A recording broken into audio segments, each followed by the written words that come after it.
Inspector विजय, शायद तू भूल गया है कि अभी तो इंस्पेक्टर नहीं है, रिटायर्ड इंस्पेक्टर हो गया है। बस अब तेरी कहानी खत्म। आधारित टीवी शो क्राइम इंडिया की शूटिंग दिखा रहे हैं। क्राइम इंडिया के इस एपिसोड की कहानी रघुनाथ और उसके परिवार की है, जो आज से 10 साल पहले अखबारों की सुर्खियों में छाई रही। 5, 4, 3, 2, 1, एक्शन। वेलकम फ्रेंड्स, आपका स्वागत है क्राइम इंडिया के नए शो में। ये कहानी बहुत ही रोमांचक और रहस्य से भरी है। ये कहानी 10 साल पहले शुरू हुई इस बंगलो से। यहाँ रहते थे मिस्टर रघुनाथ अपने परिवार के साथ। एक खुश परिवार। फिर सारी खुशियाँ एक पल में छिन गईं। 10 साल पहले इसी दरवाजे से रघुनाथ की 21 साल की बेटी अपने घर प्रवेश करती है, जहाँ उसे अपने पिता का सामना करना पड़ता है, जो थोड़े गुस्से में थे क्योंकि जूही अपने दोस्त के बर्थडे पार्टी से लेट वापस आई। पिता की प्रताड़ सुनते ही जूही अपने पिता को समझाने की कोशिश करती है कि पार्टियों में तो अक्सर देर हो सकती है, उसमें इतना अपसेट नहीं होना चाहिए। रघुनाथ अपनी बेटी की बात सुनते ही चिल्लाने लगते हैं। जूही पिता का डर सह नहीं पाती। वो अपनी भरी आंखों से अपनी कमरे की तरफ भागती है। कमरा बंद किए बिना खाए पिए जूही सो जाती है। इसका हम नाट्य रूपांतरण करते हैं।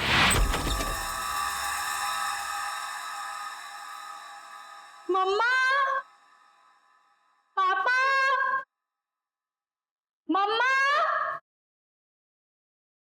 मम्मा, पापा। ये क्या? घर में कोई नहीं है क्या? ऐसा तो कभी नहीं होता है। मम्मी, मम्मी, पापा, ये क्या? यहाँ पर भी कोई नहीं है। कहीं बेडरूम में तो नहीं है? मम्मी, पापा, मम्मी, पापा, ये क्या? कहाँ गए सबके सब? मम्मी, मम्मी, आप यहाँ पर हो? मैं कितनी परेशान हो गई थी पता है? मम्मी, मम्मी,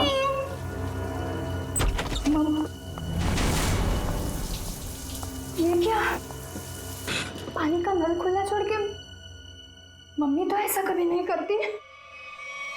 मम्मी, पापा, राहुल, राहुल, राहुल, राहुल। अरे राहुल को स्कूल छोड़ने गई होगी मम्मी।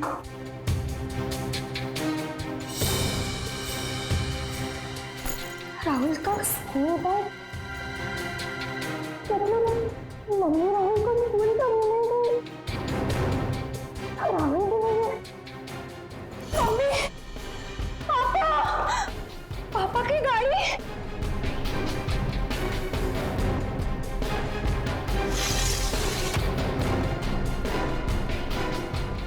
पापा की गाड़ी तो यही है। पापा तो ऐसा नहीं करते कभी। पापा। उस दिन से आज तक जूही को अपने माता पिता और भाई के बारे में कोई खबर नहीं मिली। कहाँ खो गए वो तीनों? लेकिन जूही अपनी आखिरी याद अब तक नहीं भूल पाई है। अपनी मम्मी की पिंक साड़ी और पापा के स्टाइलिश हैट को, जो उन्होंने आखिरी दिन में पहना था, वो आज तक नहीं भूल पाई है। Just stop this nonsense. आप लोग किसी को चैन से जीने देंगे या नहीं? प्लीज मैम, आप प्लीज रुकिए। Shut up. और आप मेरे घर आए कैसे? परमिशन ली है ma'am. To hell with your permission.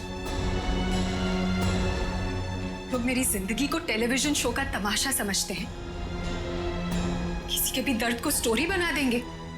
जिस घर से मेरी यादें जुड़ी हैं, आप उन्हीं यादों को एक्सपोज करेंगे। ये मैं नहीं होने दूंगी। Just go from here. चाहिए ट्रस्ट मी मैम, हम ऐसा वैसा कुछ नहीं दिखा रहे हैं, बल्कि ये तो आपके लिए अच्छा ही है कि हो सकता है कि शो के बाद आपको नए फोन कॉल्स आए कि आपके मिसिंग पेरेंट्स मिल गए हैं। प्लीज मुझे और लालच मत दो, छोड़ दो मुझे मेरे हाथ पे। I said just go from here. Sir, live telecast चल रहा है, आप गलत ना समझे मैं। हम पूरे मसले को बहुत सेंसिटिवली हैंडल कर रहे हैं। सर समझाइए मैम को प्लीज।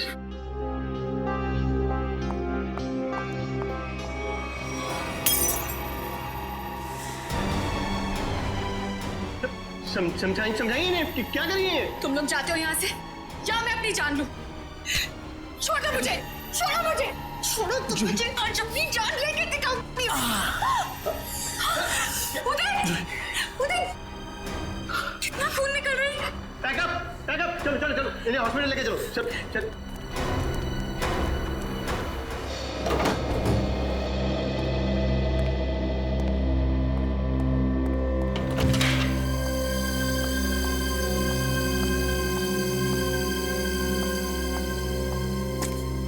तुम बैठो, मैं तुम्हारे लिए हल्दी वाला दूध लाती हूँ, थोड़ा आराम मिलेगा। छोड़ो आराम आराम, इतनी फिक्र करती हो तो अपने गुस्से को कंट्रोल में रखना सीखो। मरने मारने पर उतर आई उस वक्त। तो फिर क्या करती? वो लोग मेरे घर वालों की इज्जत के साथ खिलवाड़ कर रहे थे, मेरे जख्म को रेत रहे थे। मेरे इमोशंस को कभी समझते ही नहीं हो। ऐसा नहीं है, नहीं समझता मैं तुम्हारे इमोशंस। जूही, मैंने ही कहा था, बहुत हिम्मत वाली लड़की हो। जिस तरह से तुमने इस दुख को समेटा और जिंदगी को फिर राह पर ले आई, कोई और होता कब का टूट जाता। तुम जैसा हमसफर बहुत नसीब से मिलता है। और तुम जैसा हस्बैंड भी हर लड़की को नहीं मिलता। इसी बात पर दूध नहीं, ग्रीन टी हो जाए। ठीक है, बैठो, मैं अभी लाती हूँ।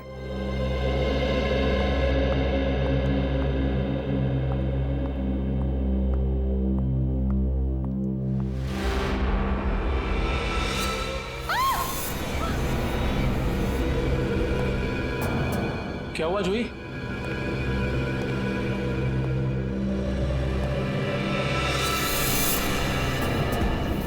वो क्यों लगता है कि ये हैट आपके पापा का है? कोई निशानी, कोई पहचान? ये उनका फेवरेट हैट था, मैंने बचपन से उन्हें यही हैट पहनते देखा था। देखिए जूही जी, प्लीज बुरा मत मानिएगा, लेकिन इससे ये प्रूव नहीं होता कि ये हैट आपके पापा का है। कोई खास दूसरी पहचान, कुछ भी? उदय, इन्हें पापा के वो सारे फोटोज दिखाओ जिनमें उन्होंने यही हैट पहना था।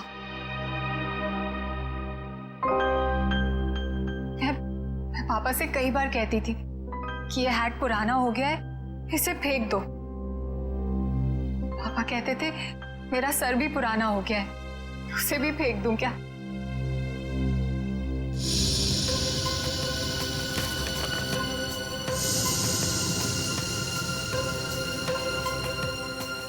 जूही जी, इसे देख के तो ये जाहिर नहीं होता कि ये हैट यही वाला है। हाँ, ये जरूर पता लगता है कि ये हैट भी इस जैसा ही है। आपको क्या लगता है मैं आपसे झूठ बोल रही हूँ? एक काम कर, जरा घर के खिड़की दरवाजे चेक कर। जी सर। जूही जी, आप जो कह रही हैं वो तो हम मान लेते हैं, लेकिन ये हैट यहाँ पे आया कैसे? अपने आप तो नहीं आया। जी सर, किसी ने तो इसे यहाँ रखा ही है। आपको किसी पे शक? नहीं सर, पीछे के सारे दरवाजे और खिड़कियां अंदर से बंद है सर। इसका मतलब जो भी अंदर आया उसके पास मेन डोर की चाबी थी। जूही जी, आपने अपने घर की चाबी किसी और को भी दी है क्या? नहीं तो। हाँ, मुझे याद आया, एक्चुअली कुछ दिन पहले शॉपिंग आर्केड में मेरा पर्स चोरी हो गया था और घर की चाबियां भी उसी में थी। बड़ी लंबी प्लानिंग की गई है, लेकिन 10 साल बाद ये हैट यहाँ रखने का क्या मतलब हो सकता है? पूरा का पूरा परिवार गायब होता और किसी को भी पता नहीं चलता। ऐसे कैसे कोई गायब हो सकता है? सर, पुलिस रिपोर्ट में लिखा है कि ना किसी ने चीखने चिल्लाने की आवाज सुनी, ना ही कोई गोली चलने की आवाज सुनी। सर, जब ये हुआ तब जूही अपने ऊपर वाले बेडरूम में सो रही थी और बाकी के परिवार के लोग नीचे थे। तो अगर शोर शराबा होता तो जूही को जरूर सुनाई देता। एग्जैक्टली। अच्छा, इस वॉचमैन का क्या कहना है? सर उसने बताया कि उसने ना किसी ऐसे आदमी को और ना ही ऐसी किसी गाड़ी को बाहर जाते हुए देखा। सर यहाँ तक कि उसने रघुनाथ जी की फैमिली को भी उस घर से बाहर जाते हुए नहीं देखा। सर रिपोर्ट में ये भी लिखा है कि घर में जबरदस्ती अंदर आने का कोई निशान भी नहीं मिला था। सर एक बात समझ में नहीं आ रहा, जब घर के सारे लोग गायब है तो ये जूही कैसे बच गई? वही तो, जूही को क्यों छोड़ा है? सर हो सकता है उसे जानबूझकर किडनैप नहीं किया गया, ये भी कोई साजिश हो। अच्छा, उस हैट पर से कोई उंगलियों के निशान मिले? हाँ सर, उस हैट पे 5 लोगों की उंगलियों के निशान मिले हैं। 2 तो जूही और उसके हस्बैंड के हैं, बाकी के मैच नहीं हुए हैं। जूही और उसके पति की उंगलियों के निशान, हो सकता है 10 साल बाद जब अपने पिता की हैट देखी तो दोनों ने उठाई होगी। सर अखबार की एक कटिंग में लिखा था कि रघुनाथ जी के एक भाई हैं, हिमांशु, जिनसे उनकी ज्यादा बनती नहीं थी। दोनों भाइयों में प्रॉपर्टी को लेकर कोई झगड़ा चल रहा था। और बाद में हिमांशु ने जूही से कुछ पुराने इन्वेस्टमेंट्स लौटाने के लिए कहा था। सर इस हिमांशु के बारे में पता लगाना पड़ेगा। सर एक और बात पता चली है। क्या? सर जब हम इस केस के फाइल्स लेने गए तो वहां से पता चला कि ये फाइल्स इंस्पेक्टर विजय भी 2-3 दिन पहले लेकर गए थे। इंस्पेक्टर विजय? यार इंस्पेक्टर विजय तो रिटायर हो चुका है, और फिर भी उसे इस केस में दिलचस्पी क्यों? रिटायरमेंट के बाद में तो केस छोड़ देना पड़ता है। नहीं नहीं नहीं नहीं, ये नहीं हो सकता। या तो रघुनाथ जी का केस सॉल्व होगा या तो रिटायर्ड इंस्पेक्टर विजय डिसॉल्व होगा। ये मेरी भी जिद है। और रणजीत, मैं बहुत नजदीक पहुंच गया हूं। किसी भी दिन कमिश्नर के पास पहुंच सकता हूं।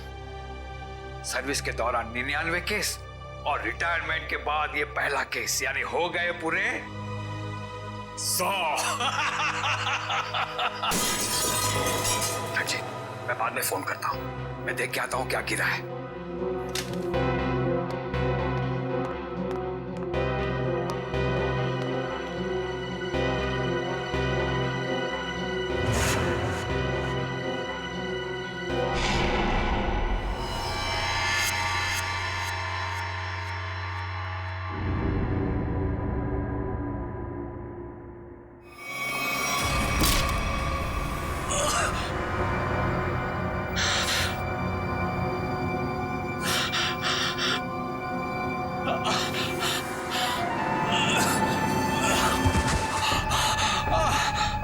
इंस्पेक्टर विजय, शायद तू भूल गया है कि अभी तो इंस्पेक्टर नहीं है, रिटायर्ड इंस्पेक्टर हो गया है।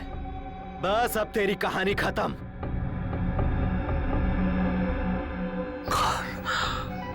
कौन हो तुम? बहुत ठोका था ना मुझे, अभी तक मेरी हड्डियां बोलती हैं। बस अब बस, चार्जशीट भूल जा, फाइल भूल जा। क्यों दबे हुए केस को हवा दे रहा है? बंद कर दे वो केस, बंद कर दे।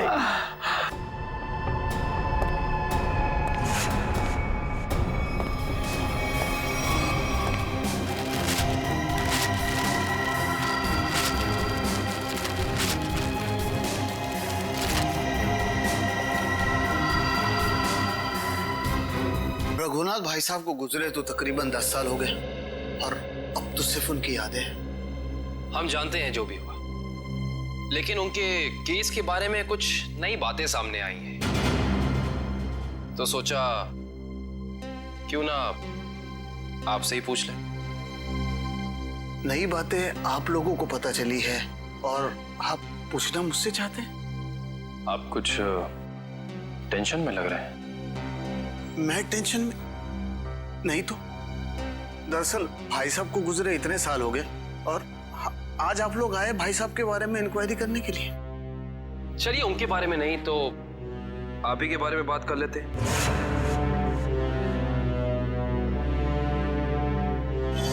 कल दोपहर में कहाँ थे आप? कल ऑफिस में था। ऑफिस? रियली? इसमें हैरान होने वाली क्या बात है? आप कल 12 से 3 बजे तक ऑफिस में ही थे। एक्चुअली मैं लंच आवर्स में घर आता हूँ 2-3 घंटा रेस्ट करने के लिए। आपके घर का एड्रेस 54 गुलमोहर रोड है ना? जी नहीं। लेकिन आपकी कार कल उस वक्त उसी बंगले के सामने खड़ी थी। उफ, मेरी याददाश्त। दरअसल मैं सठियाने लगा हूं। मैं कल रुक गया था एक दोस्त के यहाँ, वो भी वहीं गुलमोहर में ही रहते हैं। मिस्टर हिमांशु जी, झूठ बोल रहे हैं आप। वहां पे आपका कोई दोस्त नहीं, बल्कि आपकी भतीजी जूही रहती है, समझे आप? इसलिए झूठ बोल के कोई फायदा नहीं है। हम जानते हैं कि आप जूही से मिलने गए थे उसके घर। हाँ, मुझे उससे कुछ काम था। काम था इन्हें? हाँ, फिर आप उससे मिले क्यों नहीं? बल्कि आप तो छिपते छिपाते उसके घर गए, उसके किचन के प्लेटफॉर्म पे उसके पिता रघुनाथ जी की हैट रखी और बड़े आराम से वहां से निकल गए। क्यों? हैट? कौन सा हैट? मिस्टर हिमांशु, आपको लगता है कि आप ऐसी गोल गोल बातें करके सीआईडी से बच सकते हैं? कसम से, ना तो मैं भाई साहब की किसी हैट के बारे में जानता हूं और ना ही उनके लापता होने के बारे में। हिमांशु जी, ये क्या है?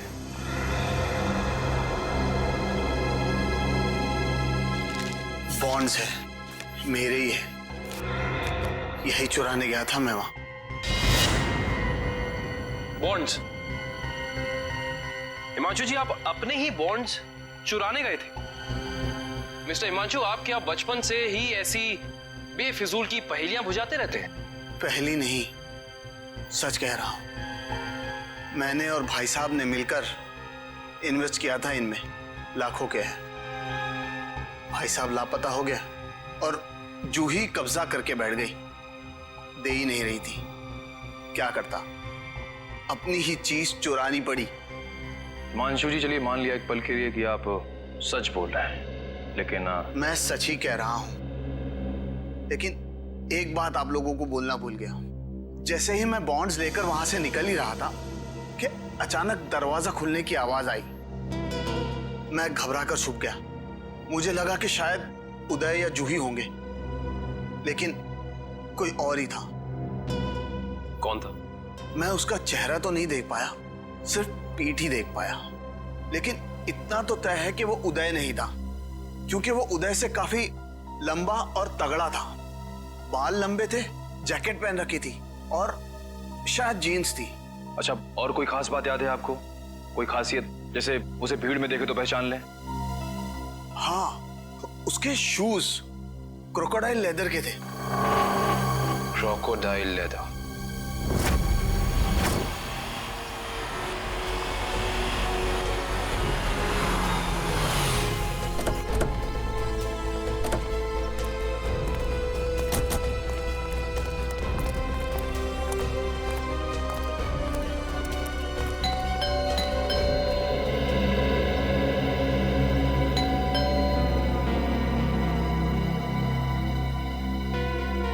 विजय, विजय, विजय सर।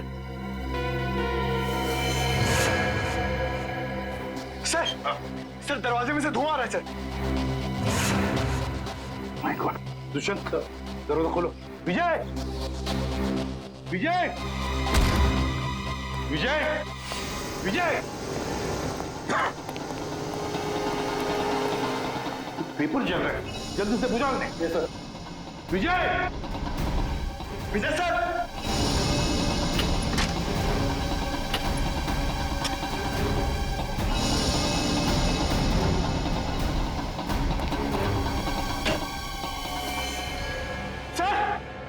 सर जल्दी आइए। क्या हुआ Pankaj? Oh my god, Vijay,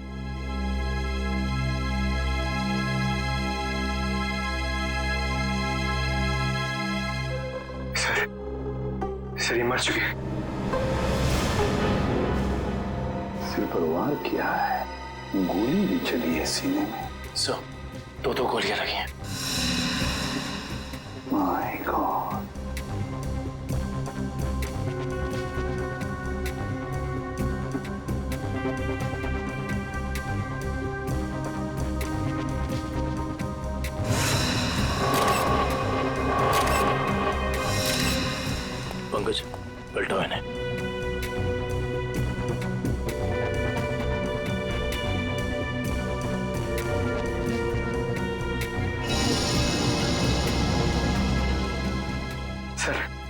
sir ये कैसे हो सकता है सर?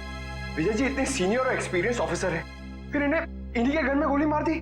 जिसने भी ये किया है पंकज, तो खिड़की का शीशा तोड़ा, बोल्ट नीचे किया, खिड़की खोलकर अंदर आके यहाँ चुप कर बैठा होगा। शायद आवाज सुनकर विजय इस कमरे में आया तो उसने विजय के सिर पर वार किया और फिर 2 गोलियां भी डाल दी।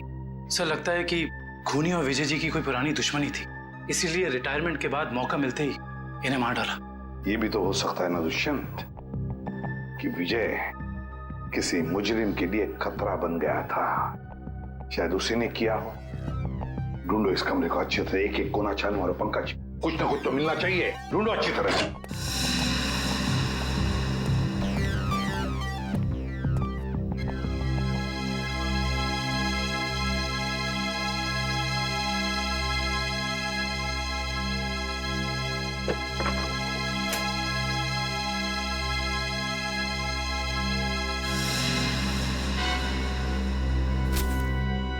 सर हाँ ये देखिए, रघुनाथ जी की केस फाइल, लेकिन इसमें कोई पेपर नहीं है सर। बाकी सब केस फाइल के पेपर्स हैं।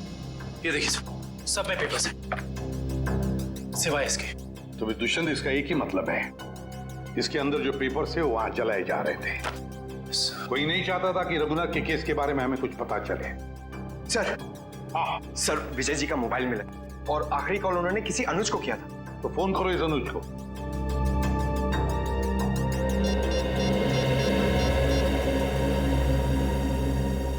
हेलो अनुज कुल्फी वाले, अरे यार मैंने 10 कार्टन मलाई कुल्फी बोली थी, क्या हुआ? अभी तक भिजवाई क्यों नहीं?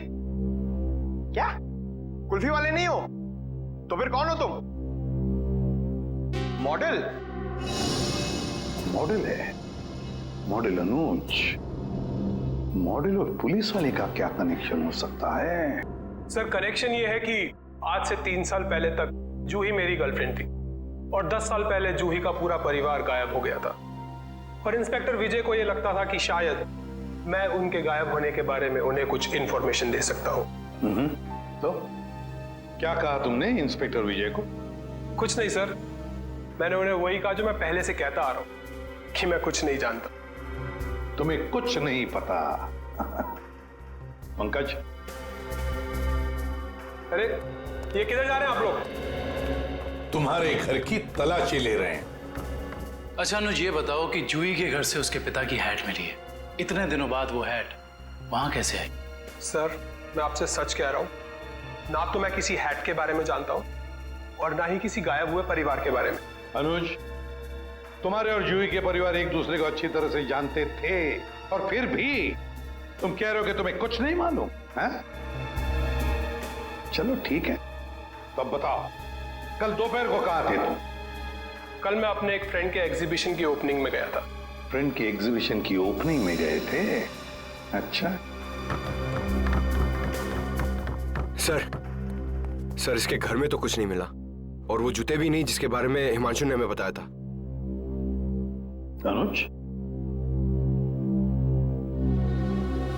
तुम होशियार बनने की बहुत कोशिश करते हो मगर हो नहीं। फिर से मुलाकात होगी।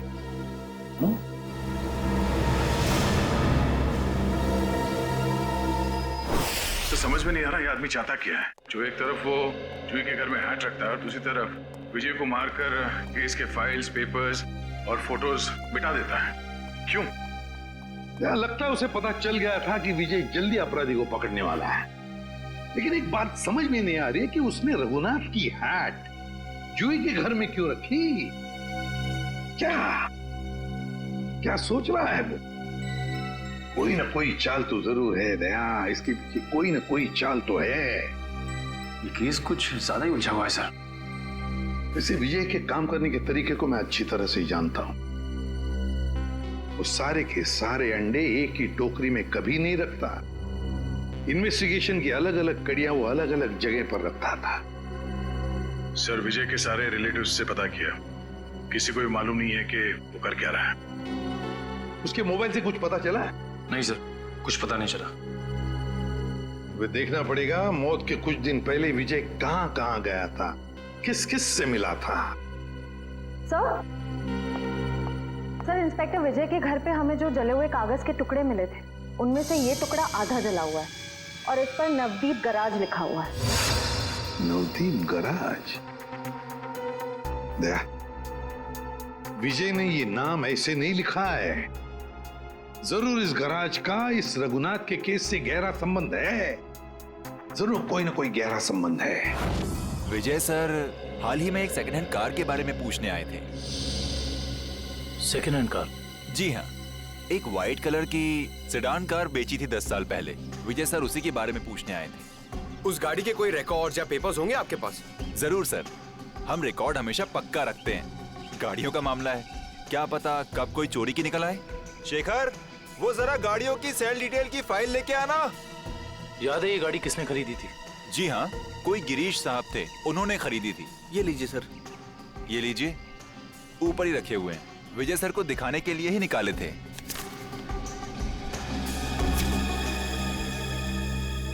ये देखो, ये कार 14 अप्रैल 2004 को बेची गई थी। रघुनाथ जी के गायब होने के ठीक 2 दिन पहले सर? राइट। इसका मतलब है कि इस कार को रघुनाथ जी फैमिली के गायब होने के बीच कोई ना कोई ताल्लुक जरूर है। मतलब सर, विजय जी ने गाड़ी तक पहुंचने का जो रास्ता चुना है वो जरूर रघुनाथ जी तक जाता होगा।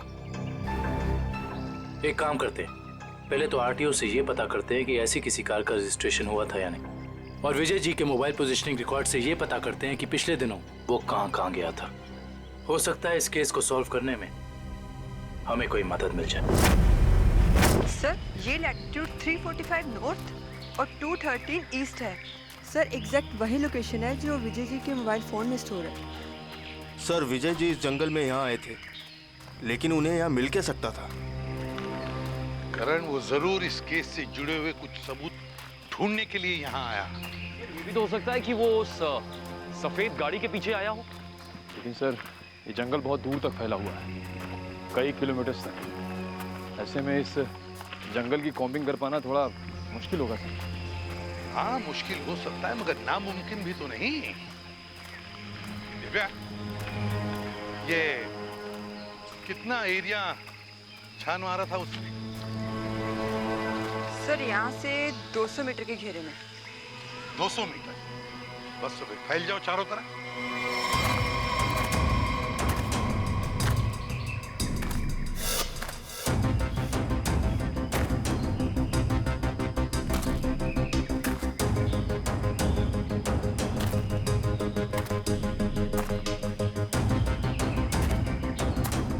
सर। हाँ हाँ निखिल। सर, हाँ, ये देखिए सर।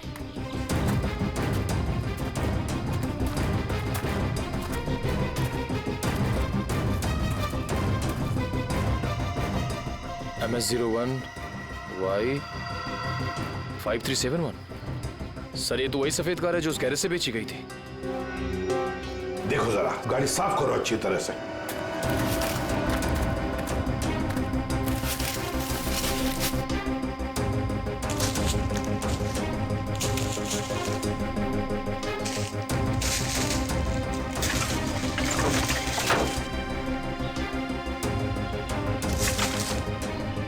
साफ करो, अच्छी तरह से साफ करो।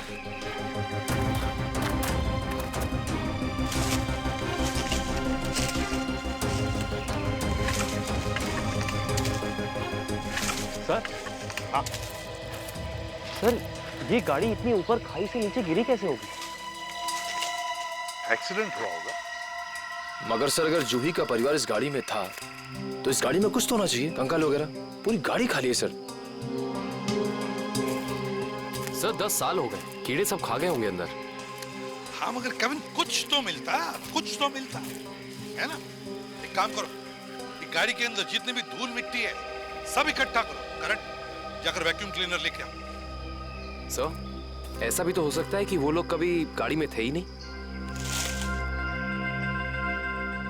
केविन, ये भी तो हो सकता है कि गाड़ी के अंदर जितने भी परिवार वाले थे उनकी लाशों को कहीं और फेंक दिया और गाड़ी को यहाँ खाई में लाकर नीचे ढकेल दिया।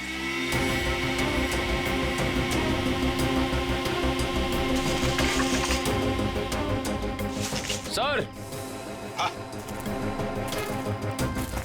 ये देखिए सर, लॉकेट। सर, ये तो जूही की माँ का लॉकेट है। बिल्कुल ऐसा ही लॉकेट मैंने उन्हें एक फोटो में पहने हुए देखा। जूही की माँ का लॉकेट? जी। फिर इसका एक ही मतलब हो सकता है कि जूही के परिवार वालों को इसी गाड़ी में लाया गया और फिर उनकी लाशों को कहीं और ठिकाने लगा दिया और गाड़ी को यहाँ इस खाई में लाके ढकेल दिया ताकि कोई सबूत न रहे। ना रहेगा बांस, ना बजेगी बांसुरी। जी साळुंखे साहब, कुछ पता चला? अरे यार अभिजीत, ये बात गलत है यार। आते ही धन्य से सवाल कर देते हो। मैं यार आए हो, हाल चाल पूछो, अपने बताओ। मतलब हाल चाल? अरे हाल चाल पूछने वाला था सर। कैसी है तारिका जी? अरे भाई साहब, मैं अपने बारे में बात कर रहा हूँ भाई। मेरे भी तो हालचाल पूछ सकते हो ना यार। आपके? क्यों? हाँ, क्यों नहीं।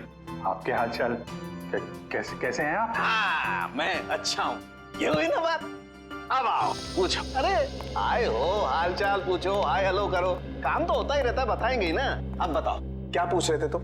ये जो धूल मिट्टी मिली थी कार में से, हाँ, इसमें से आपको कुछ मिला? हाँ विजय, इस मिट्टी में से हमें एक नाखून का टुकड़ा मिला और कुछ बाल मिले।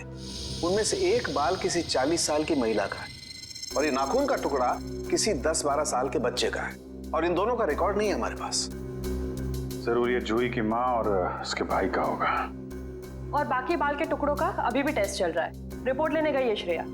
सर, पता चला है कि रघुनाथ जी की फैमिली के गायब होने के कुछ दिन पहले ही उन्होंने अपने खास एम्प्लॉय मुकेश को नौकरी से निकाल दिया था। मुकेश? कहीं सबके पीछे इस मुकेश का हाथ तो नहीं?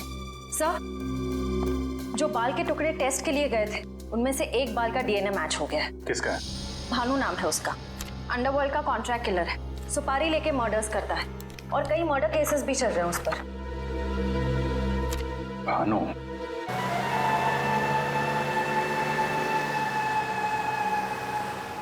पंकज, तुम्हें पूरा यकीन है ये बाइक वाला आदमी भानु ही है? हाँ सर, सिग्नल तो यही बता रहा है। हाँ।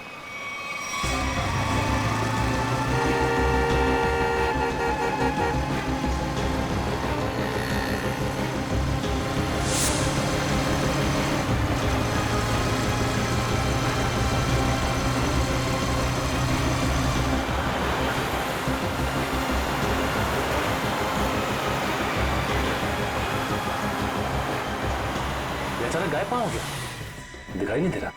Oh my God! सर, गोली चली यहां से। सर, गोली चली यहां से।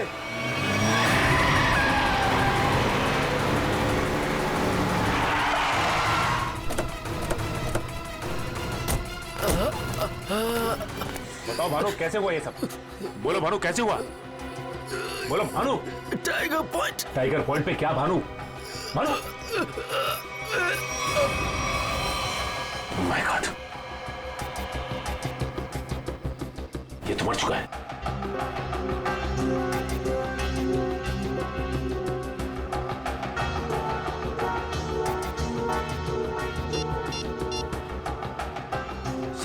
सर, इसके मोबाइल में एक अनआइडेंटिफाइड नंबर से मैसेज आया था। एक मिनट।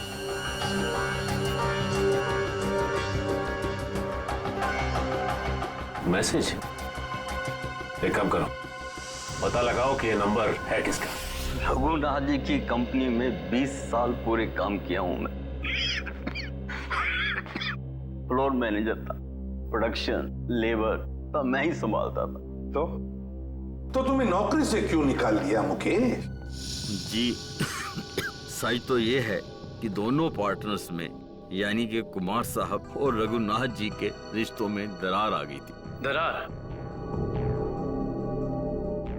इस दरार की वजह क्या थी? जी वो कुमार साहब को लगा कि रघुनाथ जी उनके साथ कुछ धोखा कर रहे हैं। चोरी छिपे कुछ डीलिंग्स भी कर लेते हैं। और इसलिए कुमार ने तुम्हें रघुनाथ पर नजर रखने के लिए कहा? जी हाँ, मैं रघुनाथ जी की हर खबर कुमार साहब को देता था। वो किससे मिलते हैं, क्या डील करते हैं, क्या लेन देन है, सब। और जब रघुनाथ ने तुम्हें पकड़ लिया ये सब करते हुए, तो उन्होंने तुम्हें काम से निकाल दिया? जी हाँ। और उसके ठीक 1 साल बाद में कुमार जी और रघुनाथ जी ने अपनी पार्टनरशिप खत्म कर दी। जी हाँ, ये तो होना ही था। अच्छा, वैसे इंस्पेक्टर विजय क्या जानना चाहते थे तुमसे? जी वो कुमार साहब के एक्सीडेंट के बारे में पूछने आए थे, जिनमें उनकी बच्ची और बीवी भी चली गई थी।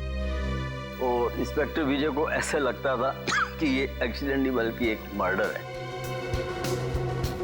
और जब पार्टनरशिप रही नहीं तो मर्डर की भी बात नहीं आती? जी दोनों पार्टनर अलग भी इस तरह हुए जैसे रजामंदी नहीं थी। और फिर दोनों एक ही बिजनेस में कंपटीशन करने लगे, और वो भी इस तरह के जैसे एक दूसरे को बर्बाद कर देंगे। और हाँ, कुमार साहब की मौत के बाद सबसे ज्यादा तरक्की और फायदा रघुनाथ सेठ को हुआ। कुमार की मौत का सबसे ज्यादा फायदा हुआ रघुनाथ को। सबसे ज्यादा फायदा। इस कुमार फैमिली के एक्सीडेंट के सारे डिटेल्स निकालो, देखे तो सही कि क्या ये वाकई एक्सीडेंट था या फिर। सर, आपको क्या लगता है कुमार की फैमिली की मौत के पीछे क्या रघुनाथ का हाथ था? कविन, रघुनाथ को बिजनेस में कुमार से फायदा हुआ, इसका मतलब ये नहीं कि रघुनाथ ने कुमार को मारा होगा। Okay, thank you so much. लेकिन क्या पता चला एक्सीडेंट के बारे में? सर, मिस्टर कुमार हर रोज की तरह ऑफिस से घर पहुंचे। घर से वो लोग एक रिसोर्ट के लिए निकले। उनकी पत्नी ने एक सरप्राइज वेकेशन प्लान किया था, क्योंकि अगले दिन मिस्टर कुमार का बर्थडे था। वो लोग उसी रिसोर्ट में बर्थडे सेलिब्रेट करने वाले थे। जब ये जा रहे थे, इनका बच्चा भी इनके साथ में था, और उसी दौरान ये एक्सीडेंट हुआ। किस्मत भी अजीब खेल खेलती है, जहाँ एक पल खुशियाँ थीं, अगले ही पल मातम छा गया। सर, लेकिन ये एक्सीडेंट हुआ कैसे होगा?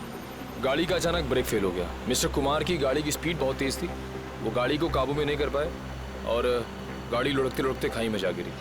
कार के ब्रेक्स अचानक फेल हो गए। अचानक। बड़ी अजीब बात है। सर, गाड़ी बिल्कुल नहीं थी। मिस्टर कुमार ने एक हफ्ते पहले ही वो गाड़ी खरीदी थी, तो ब्रेक फेल होने का सवाल ही पैदा नहीं होता सर। वही तो सर, ऐसा भी तो हो सकता है कि कुमार की ही फैमिली के किसी मेंबर ने रघुनाथ की फैमिली से बदला लेने के लिए ये सब किया हो। कुमार परिवार की मौत के 20 साल बाद कौन बदला लेना चाहता है? जहां पर एक्सीडेंट हुआ वहां पर मिस्टर एंड मिसेस कुमार की लाश मिली थी, बच्चे की लाश नहीं मिली है ना? एक मिनट। क्या हुआ सर? गाड़ी घुमा लो। काविन, पता चल गया ये खूनी कौन है।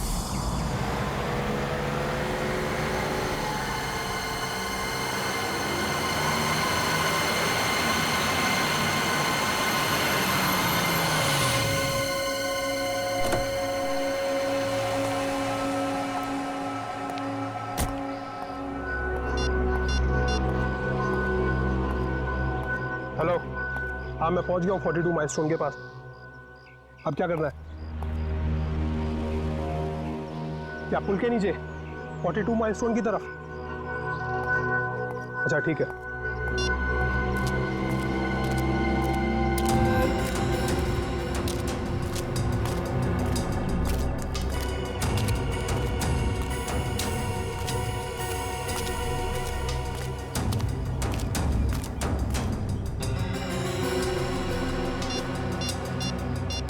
हेलो, हाँ आप किधर आना है? ये लेफ्ट राइट क्या लगा रखा है? पागल समझ रखा है क्या?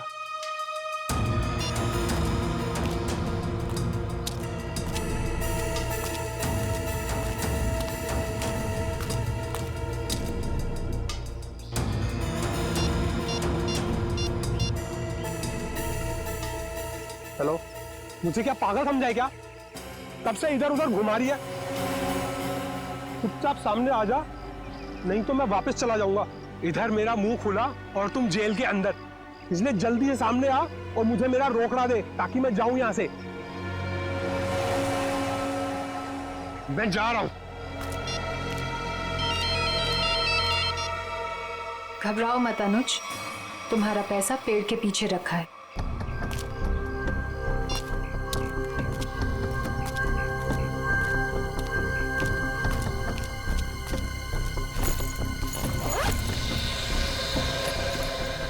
वाह रे वाह, क्या तकदीर है मेरी। तो जैसे सोने के अंडा देने वाली 2-3 और मुर्गियां मिल जाए तो लाइफ सेट। कहो तुम मेरी चिंता मत करो अनुज, वादे के मुताबिक ये तुम्हारी आखिरी पेमेंट है। अरे बेवकूफ, सोने का अंडा देने वाली मुर्गी को कभी छोड़ता है कोई? अनुज भूलो मत, तुमने वादा किया था। अरे एक ब्लैकमेलर की बात पे तुमने यकीन कर लिया। चलो, थैंक यू।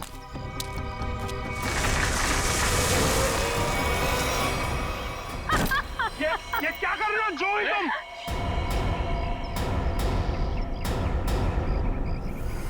तुम क्या समझते हो अनुज?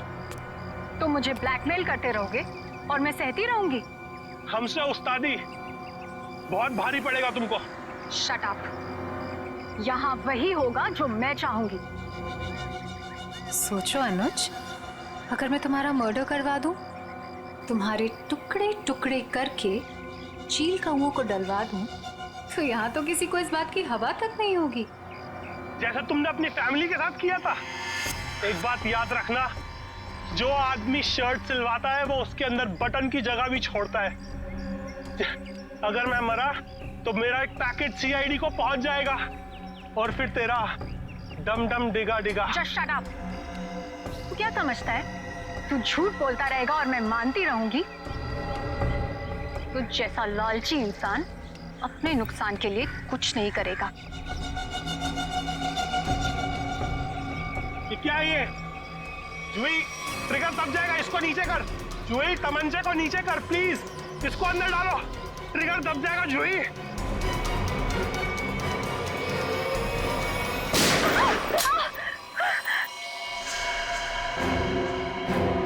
एसीपी सर, आप तो आखिर आपको पता चल ही गया। खिलौना तुम्हारे हाथों में अच्छा नहीं लगता। अपने लोगों को कह दो चुपचाप हमारे हवाले हो जाए। देख क्या रहे हो? भूल दो एसीपी को।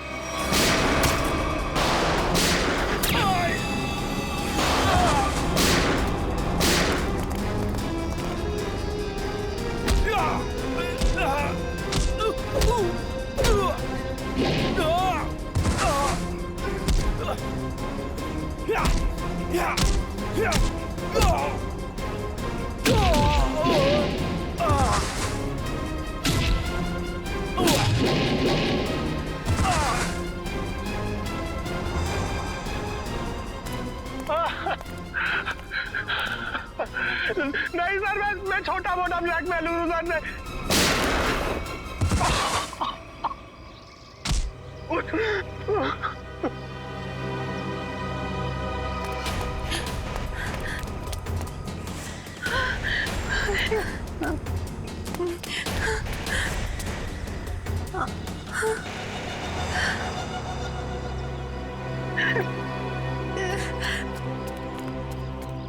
देखो इस प्यारी बिटिया को जिसने अपने माता पिता का खून कर दिया।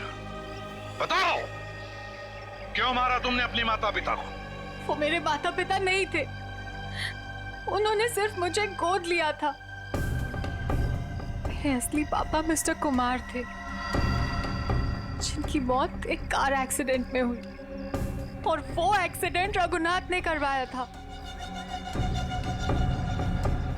और अपने माता पिता की मौत का बदला लेने के लिए तुमने रघुनाथ और उसकी बीवी को मारने का प्लान बनाया, और उसके लिए तुमने भानु को पैसे भी दिए, है ना?